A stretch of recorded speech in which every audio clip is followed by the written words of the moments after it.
Good morning, this is Jeff with Sewer Tech Northwest. We're at 4672 Southeast Sandalwood Street here in Hillsboro, located at the front of the house. I describe everything as if you're standing in the road facing the front door.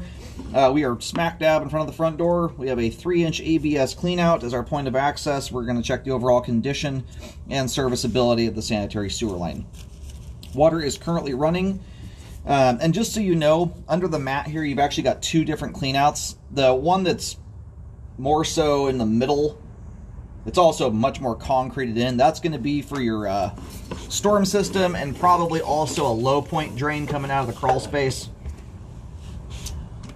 All right, zeroed out there, water's running, off we go. Absolutely spotless clean flow line right out of the gate there. That's exactly how you want your sewer line to look.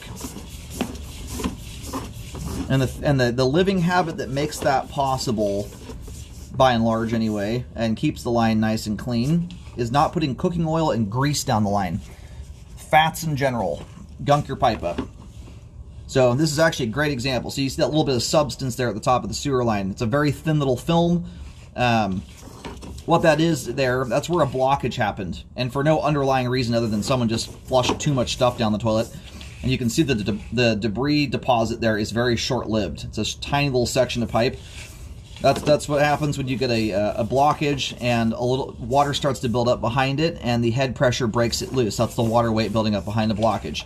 It's probably the same blockage that caused this one. It blocked and broke loose a couple different times before finally moving. So that right there is one of the main reasons you want to keep your line nice and clean and avoid grease buildup. Likely was created by, usually what causes a lot of these things anyway, are balled up toilet paper. Anyway, when your pipe walls are all gunked up with grease buildup, the stuff acts like glue. And it causes debris to get hung up that otherwise wouldn't. And when blockages do happen, they're much more likely, well, they can withstand a lot more head pressure building up behind them. So that same blockage that easily breaks loose after a few feet of pipe fill up behind it, you know, for example, can now withstand 20 or 30 feet of pipe filling up behind it. Which is more likely that run-of-the-mill stuff will lead to problems, and especially so as it relates to improper things like paper towels and whatnot. Now, we just transitioned there a moment ago over to 3034 PVC pipe. Looks like 4-inch diameter.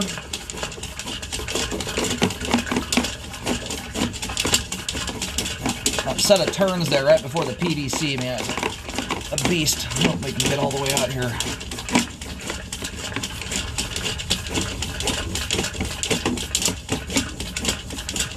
Yeah, if you're new to home ownership, and especially if you have kids in your house that are still learning how to fold toilet paper and they're still balling it up, avoiding grease and cooking oil from going down the line is a really good habit. It helps to prevent those balled up toilet paper blockages from happening that kids like to create.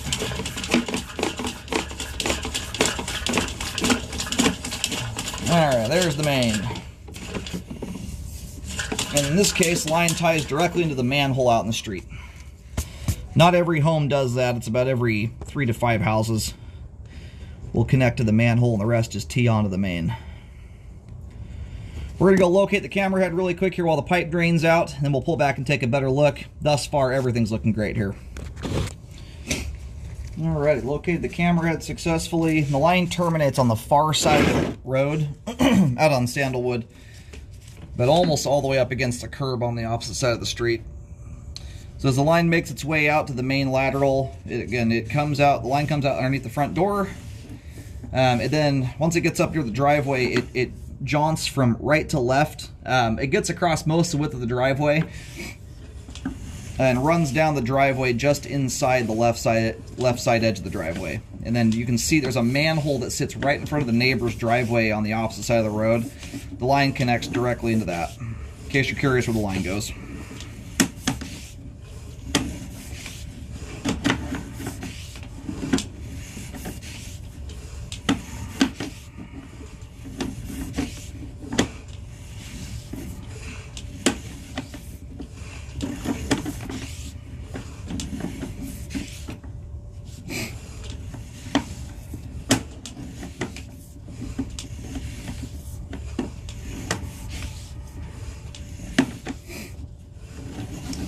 Going back to the grease thing, I give this little PSA to everybody, kind of as a general rule of thumb to help mitigate most grease buildup. There's always going to be some that gets down the line.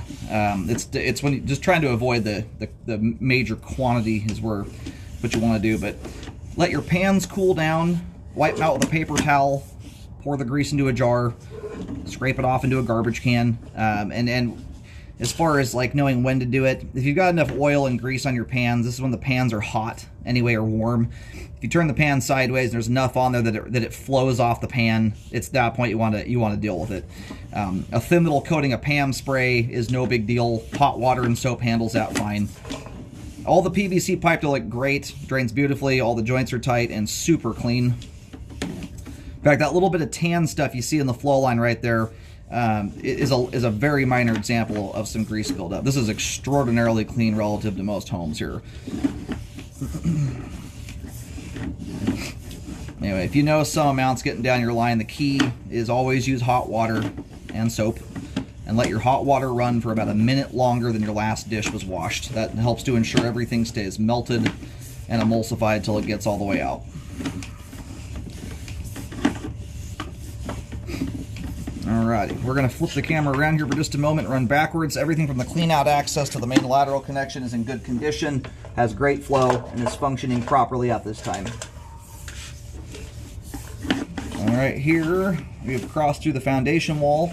Everything from this point on is all interior pipe and it's all exposed. The home inspector just looks at that stuff. You can see that with your eyeballs. You don't need a camera for it.